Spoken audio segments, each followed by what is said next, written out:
kesempatan kali ini kita bakal bahas suatu topik yang menarik nih. Nah, bersama aku Benedikta Kristania atau kalian bisa panggil aku Bene dan teman aku Sela. Halo semuanya, nama Perkenalan aku diri. Oke, lanjut aja ya. Halo semuanya, nama aku Marcella Benedikta. Kalian bisa panggil aku Sela. Hari ini aku dan Bene bakal sharing-sharing teman-teman. Nah, jadi aku sama Sela ini adalah mahasiswa Prodi Bimbingan Konseling di Unika Atmajaya, Jakarta, angkatan 2024. Nah, jadi pada kesempatan kali ini kita bakal sharing-sharing topik tentang guru non bidang yang menjadi guru BK. Nah, apakah kesabaran aja yang cukup menjadi patokan tersebut? Nah, kalau menurut kamu gimana sih? Nah, kalau menurut aku tuh kesabaran itu tuh memang kenyataan ya, tapi kesabaran itu tuh bukan menjadi patokan bagi guru BK itu tuh untuk sabar. Karena banyak orang juga yang berpikiran ya di luar sana tuh bahwa kalau jadi guru BK itu hanya sabar aja, tapi padahal kan enggak ya teman-teman. Lebih dari itu. Jadi apalagi tuh misalnya guru BK ini tuh di luar dari non bidang BK sendiri ya, itu bakal mungkin dibilang Kurang efektif ya? Ya, betul.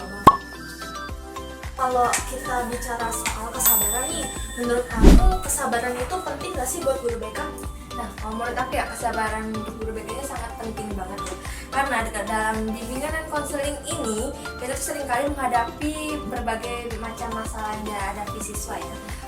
Terutama juga masalah itu tidak kita selesaikan dengan cepat. Kita tuh butuh sabar juga ya untuk menghadapi siswa ini. Apalagi kalau misalnya siswa tersebut tidak langsung terbuka kan pastinya. Iya, betul. Mereka pasti bakal mungkin malu-malu atau mungkin yang Cemas lainnya ya. cemas ya. Jadi kita harus butuh sabar juga ya. Apalagi kan seringkali juga siswa ini kan mempunyai latar belakang yang berbeda ya karakternya. Jadi kita tuh harus memahami juga karakternya. Tapi juga sekali lagi kesabaran adalah salah satu bagian dari tugas dari seorang guru BK. Iya, saya aku setuju nih sama pendapat kamu. Apalagi siswa yang baru ketemu sama guru BK ini kan mungkin mereka merasa cemas, merasa takut untuk menceritakan masalahnya ke guru BK itu. Jadi memang butuh kesabaran untuk melakukan pendekatan dengan mereka ya. Nah, benar banget nih Bene. Nah, kalau menurut kamu sendiri apakah kesabaran dari guru BK ini cukup tanpa ada keterampilan lainnya? Kalau menurut aku sendiri sih enggak ya Sel ya. Karena sebenarnya kesabaran itu penting, cuman kalau nggak dibarengi atau dibalance dengan keterampilan atau komunikasi yang baik dan efektif dalam pendekatan konseling itu jadinya penyelesaian masalah itu nggak maksimal ya menurut aku. Apalagi sebagai guru bimbingan konseling ini kita harus memahami teknik-teknik pendekatan konseling, seperti kita kayak waktu itu pernah diajarin waktu di sesi 11 ada pendekatan konseling yang namanya CBT atau Cognitive Behavioral Therapy dan juga SFBT yang kepanjangannya itu Solution Focused Brief Therapy yang berfokus pada solusi dari pemecahan masalah tersebut. Nah, itu penting banget sih kalau menurut aku ya Sel. Nah, ini dia topik yang menarik ya dari segala topik yang lain. Sorry. Nah, menurut Bene nih kan masih banyak ya guru yang berasal dari luar non BK. Nah, menurut kamu sendiri ini tuh apakah menjadi masalah dan apa juga tantangannya sih? Kalau menurut aku pribadi ya, sebenarnya itu guru BK yang bukan berasal dari latar BK itu nggak masalah ya. Cuman yang menjadi tantangannya itu kita itu harus lebih mempelajari lebih lanjut lagi, kita harus belajar lebih lanjut lagi tentang latar belakang BK ini. Apalagi kan kita dituntut untuk membantu siswa ini menyelesaikan masalahnya sesuai dengan cara yang profesional gitu loh. Mungkin bagi mereka yang berasal dari latar belakang non BK ini, di pendidikan mereka sebelumnya ini mereka belum tentu mempelajari teknik-teknik pendekatan konseling gitu ya. Itu kan penting banget untuk menyelesaikan masalah siswa gitu loh. Jadi kita ini harus bisa profesional dalam membimbing siswa ini menemukan jalan keluarnya bersama-sama gitu loh. Apalagi di bimbingan konseling dan mata pelajaran bimbingan konseling lainnya ya, kita ini mempelajari yang namanya kode etik profesi. Nah, kode etik profesi itu kan kita harus bisa menjaga asas kerahasiaan siswa supaya mereka nyaman dan bisa lebih terbuka dengan kita. Terus ada juga supaya siswa ini merasa aman, terkendali dalam menceritakan masalahnya. Jadi dia bisa lebih terbuka tanpa rasa takut, bisa lebih enjoy dalam menceritakan masalahnya gitu teman-teman. Nah, aku sih setuju banget ya, ibaratnya itu tuh mereka tuh harus belajar lagi untuk menjadi guru BK yang lebih kompeten. Nah, benar tuh Sela. Nah, tapi kalau menurut Sela sendiri nih, apakah mungkin seorang guru non BK ini hanya cukup mengandalkan kesabaran saja supaya mereka ini sukses di bidangnya? Nah, kalau menurut aku itu susah ya, karena kesabaran itu kan memang patokan awal. Tanpa adanya keterampilan dan pengetahuan yang memadai, kita tuh bisa jadi kehilangan arah untuk memberikan solusi yang tepat kepada siswanya. Karena kesabaran itu kan bisa menjadi bumerang ya, kalau kita tidak tahu solusi yang tepat. Jadi bagaimana kesabaran itu tetap butuh keterampilan dan teknik-teknik konseling yang harus kita kuasai juga ya. Psikologi juga penting ya teman-teman. Konseling sama psikologi kita di mata kuliah maksudnya di prodi bimbingan ini kan kita mempelajari tentang mata kuliah pengantar psikologi ya. Betul. Jadi kita memang dilatih untuk menganalisis pikiran orang ya, benar. pikiran dan perilaku. Iya betul. Benar ya Sally, aku setuju banget nih sama pendapat kamu. Aku juga mau cerita sedikit nih. Dulu itu guru bimbingan konselingku semasa SMK ini juga bukan dari guru BK, iya bukan dari latar belakang BK. Ampun, aku belibet banget, maaf ya teman-teman. Nah, jadi guru BK aku semasa sekolah ini adalah guru kimia. Nah, jadi kalau menurut aku sendiri sih beliau ini memang orangnya sabar, baik, pendengar yang baik gitu loh. Jadi menurutku itu bagus ya maksudnya, tapi sayangnya memang nggak ada latar belakang BK-nya, jadi dia nggak ada basic BK-nya. Itu sih yang menurut aku sangat disayangkan. Kalau kamu gimana sih? Nah, kalau aku tuh hampir sama juga ya teman-teman. Aku juga mempunyai guru BK, itu guru BK kelas 11. Dia itu tuh dari Fakultas Antropologi. Iya. Ya itu tuh dipindahin gitu dari sekolah mana ya, aku lupa. Dia juga aku nggak tahu dia dari alma mater mana. Pokoknya tuh tiba-tiba datang ke kelas memperkenalkan diri dari Fakultas Antropologi yang menjadi guru BK. Dan menurut aku juga gurunya ini tuh pas pertama kali aku lihat ya, itu dia juga kayak, wah ini guru BK-nya baik dan juga soft spoken juga sih. Orangnya Jadi kayak sekarang sabar juga nih kelihatan nih ya, enjoy, bahkan emang cakep sih gurunya, manis. Jadi makanya pas awal masuk tuh teman-teman cowok pada tau lah ya biasanya ya, kalau misalnya langsung kayak ternyata pas udah dikasih tau udah menikah langsung pada ya set ending. tapi emang sayangnya tidak ada latar belakang dari BK-nya sendiri ya. Jadi aku sama Sally ini ternyata punya pengalaman yang sama ya terkait tentang guru BK yang berasal dari latar belakang non BK ini teman-teman. Nah Sela, kan orang-orang di luar sana itu kan masih banyak yang beranggapan kalau guru BK itu nggak mesti dari latar belakang BK, yang penting dia penyabar, yang penting dia pendengar yang baik gitu ya. Nah tapi kalau menurut Sela, kenapa sih guru BK itu harus sesuai atau relevan dengan bidangnya? Kalau menurut aku itu sangat penting ya kalau guru BK ini tuh berasal dari bidangnya, mungkin dari psikologi atau konseling. Kenapa? Karena guru BK ini kan gak hanya mendengarkan curhatan siswa aja kan, tetapi juga memberi dukungan dan memberi bimbingan solusi yang tadi aku bilang harus tepat sasarannya juga kan. Nah jadi kalau hanya mengandalkan dari luar bidangnya itu tuh menurut aku kurang ya, jadi harus sesuai dengan bidangnya juga. Misalnya kita kan menghadapi masalah psikologi siswa ya, itu kan kita diajarkan seperti relaksasi kognitif ya, dimana tuh kita tuh dikuasai untuk memberi dukungan yang tepat juga, dan juga tuh guru BK itu harus paham juga dengan teori-teori konseling, terus perilaku manusia, dan juga teknik penyelesaian masalah lainnya ya yang ada di dalam BK ini. Jadi itulah kenapa guru BK ini harus relevan ya dengan bidangnya ya. Nah, apalagi kan kalau misalkan dari bidangnya relevan itu kan mereka lebih proper ya, lebih kompeten, lebih bisa mempersiapkan diri untuk membantu siswa-siswa yang bermasalah ini, terutama untuk menemukan jalan keluarnya ya. Betul. Nah, benar banget nih. Kalau menurut kamu sendiri kayak gimana nih, Bene?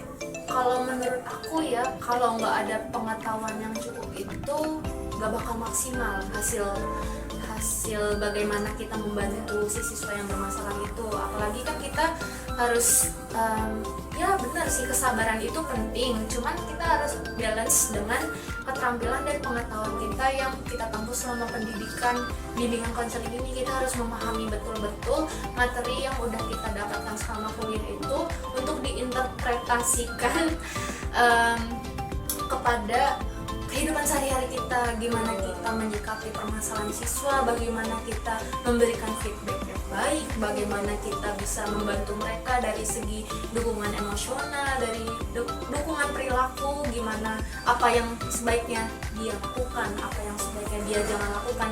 Jadi tugas bimbingan konseling, tugas guru BK itu sebenarnya bukan menentukan tapi mengarahkan ya, jadi supaya siswa ini bisa tahu mana hati nuraninya yang pas lebih ya, yang pas yang lebih, untuk menentukan ya, apa yang mau dilakukan, apa yang mau dia pikirkan, supaya gak salah ambil langkah gitu loh teman-teman. Jadi kalau menurut kamu nih Bene, kalau guru BK tidak sesuai bidang, apa aja sih dampaknya dan apakah mempengaruhi juga dalam perkembangan siswanya? Wah, kalau menurut aku itu bakal berdampak banget ya Sel ya, apalagi dampak paling besarnya itu kalau kita salah ambil langkah. Kalau guru BK yang bukan berasal dari latar belakangnya ini mempunyai kurangnya pemahaman terhadap bimbingan konseling itu sendiri. Jadi akibatnya kalau si guru BK ini salah ambil langkah dalam menghadapi permasalahan siswanya. Nah, jadi misalkan siswa yang mengalami depresi atau kecemasan yang perlu penanganan khusus itu, tapi guru BK-nya ini malah salah ambil langkah, dan itu kan malah memperburuk keadaan ya. Apalagi si siswanya ini malah bukannya semakin terbuka, dianya malah semakin takut untuk menceritakannya. Dia malah semakin cemas, semakin ngerasa kayak ngeklaim guru BK-nya ini nggak bisa bantuin aku. Gimana ya nanti kalau misalkan aku lebih parah, takutnya kan malah semakin memperburuk kondisi emosionalnya, dan itu bakal bahaya banget buat dia ke depannya. Itu menurut aku Sel. Nah betul banget, jadi itu sangat bahaya banget ya bagi perkembangan emosional dan perkembangan siswa juga ya ternyata. Apalagi kalau salah penanganan itu kan siswanya malah jadi lebih tertekan, bukannya malah sembuh malah semakin parah gitu kan. Nah, kalau menurut Sela gimana pandangan kamu? Kalau menurut aku setuju banget ya yang tadi Bene sampaikan, karena guru BK itu kan tidak memiliki guru BK itu yang tidak memiliki pengetahuan yang cukup tentang psikologi atau konseling, itu bisa membuat siswa itu merasa lebih bingung juga ya, lebih kayak cemas juga untuk bilang juga cerita ke kita kalau guru BK-nya itu tidak mempunyai dasar-dasar teknik konseling basic dari BK-nya sendiri gitu ya, dari luar BK-nya, karena itu dapat juga beresiko memperburuk kondisi mereka juga kan. Karena di sisi lain juga guru BK ini itu kan memiliki latar belakang sesuai dengan harus sesuai dengan BK-nya juga ya, karena bisa lebih percaya diri juga untuk menghadapi, untuk mengasih solusi yang lebih profesional juga ya, lebih relevan, yang lebih kompeten juga kalau misalnya dari guru BK-nya langsung, Betul, ahlinya langsung, dari bidangnya langsung gitu teman-teman. Betul teman-teman. Jadi memang itulah kenapa sebaiknya guru BK ini berasal dari bidang yang sesuai ya. Iya, bidang yang karena di BK-nya sendiri itu pasti kita bakal, itu pasti ya, nggak mungkin nggak pasti, maksudnya kita pasti bakal diajarin tentang teori konseling, gimana cara kita menghadapi siswa yang bermasalah. Kan siswa itu kan nggak cuma berasal dari satu jenis gitu loh, maksudnya latar belakang mereka kan berbagai macam, dari keluarga yang bermacam-macam, dari ibaratnya kita punya keberagaman yang harus kita hadapi pada saat itu juga. Nah, jadi kita harus profesional, kita harus bisa memahami bagaimana tingkah laku mereka, bagaimana pikiran mereka, bagaimana cara mereka berkomunikasi, bagaimana cara mereka bersosialisasi ya, salah ya. Apalagi kan mereka juga mempunyai karakteristik yang berbeda-beda Iya, juga, kita harus paham juga dengan karakteristik mereka. Iya, betul. Itu teman-teman. Nah, jadi Sela, tadi kan kita udah bincang banyak banget ya soal guru non bidang yang beralih profesi menjadi guru BK ini. Jadi sebenarnya kesabaran itu nggak cukup ya, Sela ya. Nah, tapi menurut pandangan kamu pribadi nih, apakah guru BK ini yang cukup mengandalkan kesabaran aja nih bakal berhasil atau bakal sukses di bidangnya itu? Nah, kalau menurut aku sendiri, jika hanya mengandalkan kesabaran, itu tuh bakal hasilnya tidak terbatas atau tidak kompeten ya. Karena memang ada juga guru BK itu yang mendekati siswa itu dengan cara yang sabar, dengan cara yang empati juga. Tetapi sebagian besar dari itu juga sabar dan empati itu juga merupakan salah satu tugas dari guru BK-nya ya. Karena kita tuh butuh pengetahuan teknik untuk membantu siswa ini tuh untuk memecahkan masalahnya. Kalau kita hanya mengandalkan sabar, kita juga bakal terjebak di dalam situasi itu. Dan juga siswanya itu tidak ada perkembangan juga masih. Betul ya. Nah, jadi tuh guru BK ini tuh guru yang menjadi guru BK yang baik ya. Jadi guru BK yang baik itu tuh kita juga harus menguasai teknik teknik intervensi ya, atau mungkin teknik konseling. Seperti teknik konseling individual atau teknik konseling kelompok ya. Itu bisa juga tuh guru BK dipakai untuk teknik konseling itu tuh untuk menghadapi situasi masalah-masalah yang dihadapi siswa. Dan ada juga kalau misalnya nih, kalau misalnya bimbingan konseling itu kan kalau misalnya dia tidak bisa atau tidak mampu untuk menangani masalahnya juga, itu bisa juga dengan alih tangan kasus. Alih tangan kasus. Nah, bisa juga dialihkan untuk yang lebih profesional lagi. Yang lebih efektif ya teman-teman ya. Jadi buat informasi kalian juga, buat sebagai tambahan informasi kalian, jadi di bimbingan konseling itu ada yang namanya asas alih tangan kasus, selain tadi asas kerahasiaan teman-teman.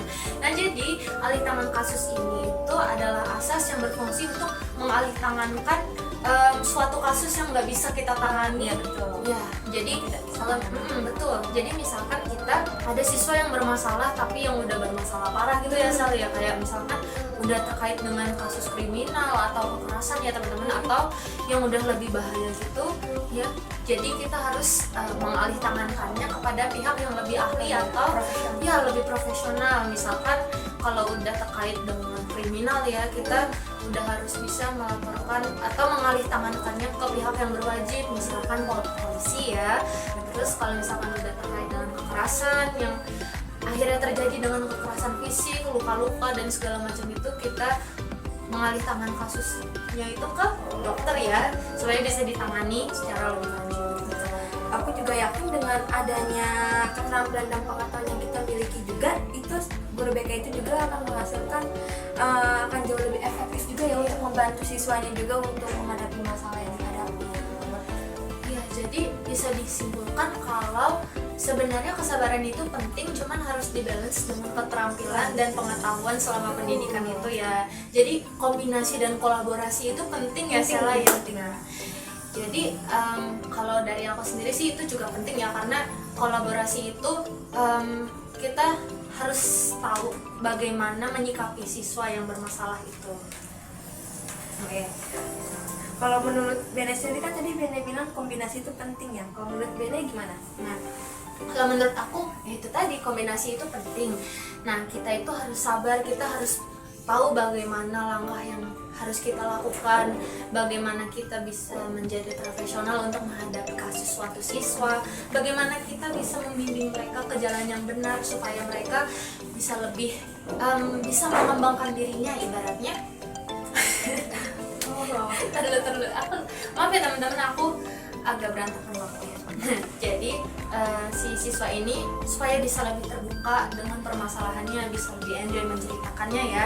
Nah, jadi kita bisa mengintervensi kasus ini dengan lebih tepat supaya si siswa ini bisa tercapai solusinya. Nah, karena menurut aku sendiri, menurut aku pribadi ini, guru BK yang baik dan guru BK yang sukses itu adalah guru BK yang mampu membuat nyaman murid-muridnya, supaya si siswanya ini bisa lebih terbuka teman-teman. Karena kalau siswa udah takut, nggak mau cerita ke kita terkait permasalahannya, kita kan bingung gimana caranya kita memberi solusi kepada mereka gitu teman-teman. Nah, jadi sebagai guru BK yang baik itu kita harus dekat, kita harus berusaha untuk menyamakan frekuensi kita, karena kan zaman sekarang tuh ibaratnya ada yang namanya guru BK yang sefrekuensi dengan muridnya, jadi kayak semacam teman curhat tapi yang profesional gitu. Jadi kita nggak cuman mendengarkan, tapi kita bisa memberikan feedback atau arahan yang baik kepada si siswa yang bermasalah ini. Wah, banyak banget nih insight menarik yang kita dapatkan dari perbincangan awal sampai akhir mengenai guru non bidang yang beralih profesi jadi guru BK yang tadi kita udah bahas bersama kami berdua ini.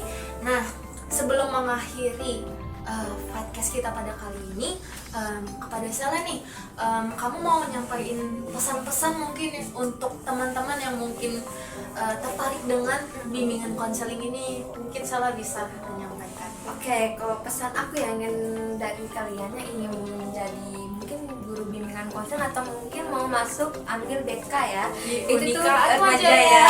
karena Unika Atma Jaya terpercaya kualitas lulusannya.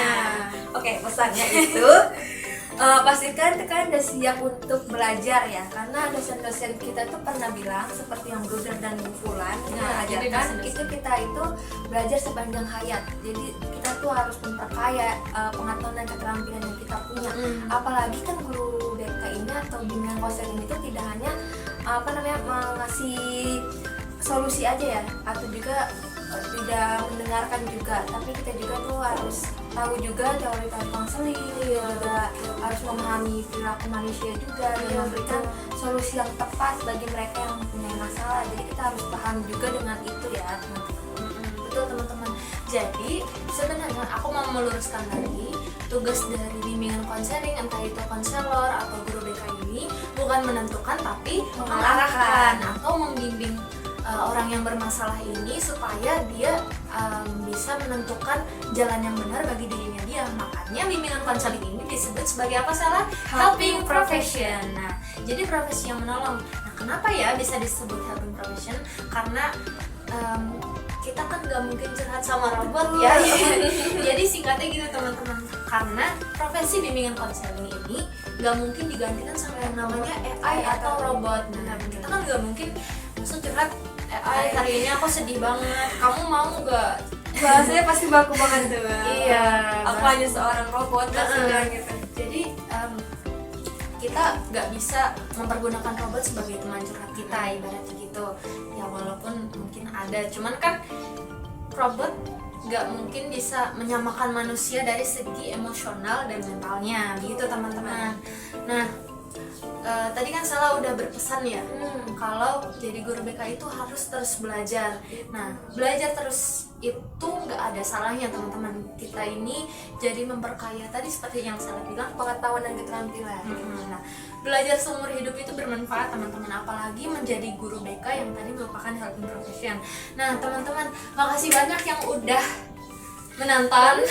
Semoga podcast kita kali ini semoga podcast kita ini dan bincang-bincang kita pada hari ini bisa bermanfaat untuk kalian, terutama menambah pengetahuan kalian mengenai dunia BK. Bangga BK, Bangga Atma. Oke teman-teman, segitu aja dulu podcast kita hari ini. Sampai jumpa. Terima kasih. Terima kasih. Supaya dia yes, kita hari ini